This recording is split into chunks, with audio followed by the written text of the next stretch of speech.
فرمائیں۔ حضرات محترم، جب ہم یہاں پہ آئے ہیں تو ہمارا حق اور ہمارا فرض بنتا ہے کہ ہم یہاں سے کچھ نہ کچھ لے کر کے جائیں۔ ہم یہاں سے کچھ نہ کچھ لے کر کے جائیں، کیونکہ کوئی بھی انسان جب دنیا میں آتا ہے اور دنیا کے کسی بھی خطے کسی بھی کونے میں جاتا ہے تو ان کی چاہت یہ رہتی ہے کہ ہم اس جگہ سے کچھ نہ کچھ لے کر کے جائیں۔ تو آج یہاں سے کچھ شان مصطفیٰ، کردار مصطفیٰ، سیرت مصطفیٰ کو لے کر کے جائیے اور آپ اپنے تختی دل پر اتار لیجئے۔ مجھے یقین ہے رب کعبہ کی ذات سے امید ہے کہ ہم اور آپ اگر یہاں سے یہ پیغام کو اپنے تختی دل پر اتار کر کے لے کر کے جائیں گے تو ہم گمراہیت سے بچے ہوئے رہیں گے، ہمارے ایمان کی حفاظت ہو جائے گی۔ حضرات محترم، آج ہم اس پیغمبر اعظم علیہ الصلوۃ والسلام کی میلاد محفل میں بیٹھے ہیں جس پیغمبر اعظم علیہ الصلوۃ والسلام کو رب کعبہ نے وما ارسلناک الا رحمۃ للعالمین کہہ کر کے پکارا ہے، جس نبی کو رب کعبہ نے یاسین کہہ کر کے پکارا ہے، جس نبی کو رب کعبہ نے طٰہٰ کہہ کر کے پکارا ہے، جس نبی کو رب کعبہ نے الم نشرح لک صدرک کہہ کر کے پکارا ہے۔ یعنی کہ جب قرآن مقدس کو ہم تلاوت کرتے ہیں تو یوں کہہ لیجئے کہ پورا قرآن سراپا نور اور سراپا جو ہے سیرت مصطفیٰ ہی نظر آتا ہے۔ حضرات محترم، رب کعبہ نے ہمارے آقا علیہ الصلوۃ والسلام کو 571 عیسوی سوموار کا دن تھا، صبح صادق کا سمے تھا، اس ٹائم میں رب کعبہ نے ہمارے آقا علیہ الصلوۃ والسلام کو سرزمین مکہ میں مبعوث فرمایا۔ حضرات محترم، مبعوث فرمانے کی وجہ کیا تھی، بات کیا تھی، یہ آپ اور ہم جو ہے اچھی طرح سے جانتے ہیں اور سمجھتے ہیں کہ اللہ تبارک و تعالی نے دنیا کے اندر کم و بیش 1,24,000 انبیاء کرام کو مبعوث فرمایا، مگر اس کے باوجود بھی دن بدن جہالت بڑھتی چلی جا رہی تھی، گمراہیت جو ہے دن بدن جو ہے عروج پہ چڑھتا جا رہا تھا۔ مگر رب کعبہ نے دیکھا کہ جب گمراہیت اور بربریت بہت ہی زیادہ بڑھنے لگا تو رب کعبہ کی رحمت کو جوش آیا کہ جس بندے کو میں نے خود جنم دیا ہے بھلا میں اپنے فضل و کرم سے انہیں جہنم سے آزاد کر کے جنت میں کیوں نہ داخل کراؤں۔ بھلے ہم نے دونوں گھر کو میں نے ہی جنم دیا ہے، میں نے ہی بنایا ہے، مگر دونوں کے اعمال کی حیثیت سے بنایا ہے۔ اور رب کعبہ اگر چاہتا تو رب کعبہ دنیا کے اندر کوئی کفار و مشرکین نظر نہیں آتا۔ ایک بار اگر اللہ تبارک و تعالیٰ چاہ لیتا تو کوئی کفار و مشرکین نہیں، خالی مسلمان ہی مسلمان نظر آتا، مگر رب کعبہ نے خود اپنے اختیار میں نہیں چھوڑا۔ اپنے اختیار میں نہ چھوڑنے کی وجہ معلوم ہے آپ کو؟ اپنے اختیار میں خود ان باتوں کو نہیں رکھا کہ دیکھتے ہیں یہ بندہ جو مجھ سے وعدہ کیا ہے، جبکہ عالم ارواح میں یہ بندوں کی روحیں تھیں، اس ٹائم میں 1,000 روحوں کی ایک جماعت تھی، 1,000 روحوں کی ایک جماعت تھی، اور ان تمام جماعتوں کو ایک جماعت کو رب کعبہ اپنی بارگاہ مقدسہ میں بلائے اور بلانے کے بعد ان سے پوچھے کہ اے بندہ، اے روح، بتا اگر تجھے میں دنیا میں بھیج دوں تو تو کیا کرے گی؟ وہ روح کا فرمان اور روح کی زبان سے آواز نکلتی تھی، روح کہتی تھی کہ مولا ایک بار بھیج کر کے تو دیکھ، ایک بار تو دنیا کے اندر بھیج کر کے تو دیکھ، صرف اور صرف تیری ہی فرما برداری کروں گا، تیری ہی حکم پہ عمل کروں گا، تیری ہی رضا کے لیے ہر چیز کروں گا۔ رب کعبہ نے بھیجا اور اسی کو دیکھنے کے لیے رب کعبہ نے، حالانکہ اللہ تعالیٰ خوب اچھی طرح سے جانتا ہے کون بندہ دنیا میں کیا کرنے والا ہے یا کیا کر رہا ہے۔ آج ہم کیا کہتے ہیں، جو قسمت میں لکھا ہوا ہے وہی ہوتا ہے، یہ ہماری بے وقوفی ہے، یہ ہماری نادانی ہے۔ جو ہمارے قسمت میں لکھا جا چکا ہے وہ نہیں ہوتا ہے، بلکہ ہم جو کرنے والے تھے وہی رب کعبہ نے لوح محفوظ پہ لکھوایا ہے۔ جو ہم کرنے والے تھے، جیسے ہمارے اعمال تھے، ہونے والے تھے، جیسے ہم کرنے والے تھے، ویسے ہی لوح محفوظ پہ لکھا گیا ہے، نہ کہ ہمارے تقدیر میں وہ زبردستی لکھ دیا گیا ہے۔ ان باتوں کو خیال رکھنا چاہیے اور ہمیں ہمیشہ ہر بات کو قسمت پہ نہیں چھوڑنی چاہیے۔ کیا گمراہیت کے راستے پہ جو جاتے ہیں اور جو بددینی کی طرف چلے جاتے ہیں، اپنے دل میں ایمان قرآن و حدیث کو رکھنے کے باوجود بھی کیا ان کی تقدیر میں جو ہے پہلے سے جو ہے لوح محفوظ پہ لکھ دیا گیا تھا کہ اس کو کافر ہی بنانا ہے؟ نہیں، بلکہ لوہے محفوظ پہ لکھا تو گیا، مگر آپ کی سوچ، آپ کی ذہانت کی حیثیت سے وہاں لکھا گیا کہ آپ یہاں کیا بول رہے ہو اور دنیا کے اندر جا کر کے کیا کرو گے۔ دونوں باتیں لوہے محفوظ پہ لکھی ہوئی ہے۔ اس لیے کبھی بھی اپنی قسمت، اپنے نصیب کو تہمت نہ دیں، بلکہ اپنے قصوروار خود اپنے آپ کو ٹھہرائیں۔ تو وہی جماعت کو رب کعبہ نے دنیا کے اندر بھیجا، اور پھر ایسی ہی جماعتیں آتی رہی۔ بعض جماعتیں اس میں ایسی بھی آئی اکثریت میں کہ جب وہ 1000 جماعت کی ٹیمیں آتی تھی تو اس میں سے جب اللہ تعالیٰ جو ہے پوچھتا تھا کہ تو دنیا میں جا کر کے کیا کرے گا، تو 999 یہ کہتی تھی روحیں کہ مولا دین اور دنیا دونوں، دین اور دنیا دونوں ہمیں چاہیے، تیری عبادت بھی کریں گے اور دنیا کی جو ہے مال و زر بھی چاہیے، کرسی و حکومت بھی چاہیے۔ اس میں سے ایک ہی روح ہوتی تھی جو یہ کہتی تھی مولا تیری رضا پہ میری رضا ہے، تیری رضا پر میری رضا ہے، جو تیری مرضی ہے وہ میری مرضی ہے، جو تیرا حکم ہوگا اسے سر و آنکھوں پہ ہم رکھیں گے۔ آج کی تاریخ میں دیکھیے 99% آدمی دنیا کے پیچھے پڑے ہوئے ہیں، 1% آدمی آپ کو ملے گا جو دین سے جان و دل سے لگاؤ رکھتے ہیں۔ حالانکہ ان 99 میں بھی دیندار ہیں، مگر ان میں جو ہے دین اور دنیا دونوں بس رہی ہے، اور 1% جو ہے ان کے اندر صرف اور صرف دین ہے، رضا الہی ہے، رضا مصطفیٰ ہے۔ مال و زر بھی کماتے ہیں، کرسی و حکومت کو بھی اپناتے ہیں، مگر وہ جو ہے اپنے لیے نہیں بلکہ اللہ کے بندوں کے لیے، اللہ کے مخلوق کے لیے۔ حضرات محترم، جب یہ بات آپ کی ذہن و فکر میں آ رہی تو ہمارے آقا علیہ الصلوۃ والسلام کی جب ولادت کے بعد سعادت ہوئی، آپ نے سنا کہ آپ کی زندگی کی عمر بڑھتی چلی گئی ہے، اور آپ جو ہے دین کی تبلیغ کرتے جا رہے تھے، آپ اپنی سیرت بتاتے چلے جا رہے تھے۔ ہوتے ہوتے وقت یہاں تک آ جاتا ہے کہ آپ کی اعلان نبوت کے 11ویں سال گزر جاتے ہیں۔ کتنے سال؟ 11ویں سال جب گزرتے ہیں تو 11ویں سال گزرنے سے پہلے جو ہے مکہ شریف میں جو ہے 3 قومیں رہتی تھی، مدینہ شریف میں۔ کہاں پہ؟ مدینہ شریف میں، یعنی کہ 2 قومیں، اور دو جو ہے ایک تو یہودی رہتے تھے، اور 2 ایک ہی یعنی کہ کفار میں سے ہی جو ہے 2 نسلوں میں سے 2 قبیلوں میں سے رہا کرتے تھے، جس میں سے ایک قبیلہ کا نام تھا آوس، اور دوسرے قبیلہ کا نام تھا خزرج۔ آوس اور خزرج یہ دونوں ایک ساتھ تھے اور یہودی الگ تھے۔ یہ آوس اور خزرج جو ہے یہ دونوں قبیلے جو ہے بالکل جاہل تھی۔ کیا تھی؟ جاہل تھی، اور یہودی اس ٹائم میں بھی تعلیم یافتہ تھے۔ تو یہ یہودی جو ہے یہ دونوں قوم کو ہمیشہ ڈرا کر کے رکھا کرتی تھی، دہشت میں رکھا کرتی تھی۔ لاسٹ میں ان لوگوں نے جو ہے یہ جو ہے دونوں قوم مل کر کے جو ہے ان سے صلح کر لیا، ڈر کے مارے، دہشت کے مارے۔ اور دہشت ان کو یہ بھی دیا گیا کہ یاد رکھ لینا اگر تم لوگوں نے میرے ساتھ کوئی بھی ادھر ادھر کرنے کی سازش رچنے کی کوشش کی تو دنیا کے اندر پیغمبر اعظم محمد عربی صلی اللہ علیہ وسلم کی دنیا کے اندر جلوہ گری ہونے والی ہے۔ پیغمبر اعظم نبی آخر زمان کی تشریف آوری ہونے والی ہے، اور ہم موسیٰ کلیم اللہ کو ماننے والے ہیں۔ یاد رکھ لینا کہ ہم بھی نبی کو چاہنے والے ہیں، اور پیغمبر اعظم علیہ الصلوۃ والسلام بھی ایک پیغمبر نبی، اللہ کا خلیفہ بن کر کے آئیں گے، اللہ کا آخری نبی بن کر کے آئیں گے۔ ہم ان سے مل جائیں گے، اور ملنے کے بعد جو ہے تمہاری تباہی اور بربادی کا راستہ ہم تلاش کر لیں گے۔ ان لوگوں کے دلوں میں یہ خوف اتنا زیادہ طاری ہو گیا، اتنا زیادہ طاری ہو گیا کہ ان لوگوں کی سمجھ میں کچھ نہیں آنے لگی کہ اب کیا کیا جائے۔ ان لوگوں کی سمجھ میں کچھ نہیں آنے لگا کہ اب کیا کیا جائے گا۔ لہٰذا یہ آوس اور خزرج یہ دونوں قوم جو ہے جب گئے مکہ شریف حج کے ارادے سے، کس کے ارادے سے کیے؟ حج کے ارادے سے۔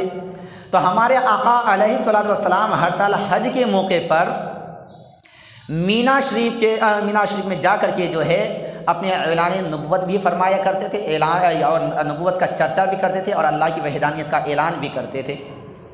جنہیں جو ماننے کا ہوتا تھا مانے تو مانے، نہیں تو کوئی بات نہیں۔ تو حضرات محترم، جب ہمارے آقا علیہ الصلوۃ والسلام وہاں پہ جاتے اور اعلان نبوت فرماتے تو 11ویں عیسوی نبوی میں یعنی کہ ہمارے آقا علیہ الصلوۃ والسلام کے اعلان نبوت کے کتنے سال ہوئے تھے؟ 11 سال ہوئے تھے، ابھی آپ نے ہجرت نہیں فرمائی تھی۔ اس ٹائم میں اتفاق سے یہ لوگ جو ہے حج کے لیے گئے ہوئے تھے۔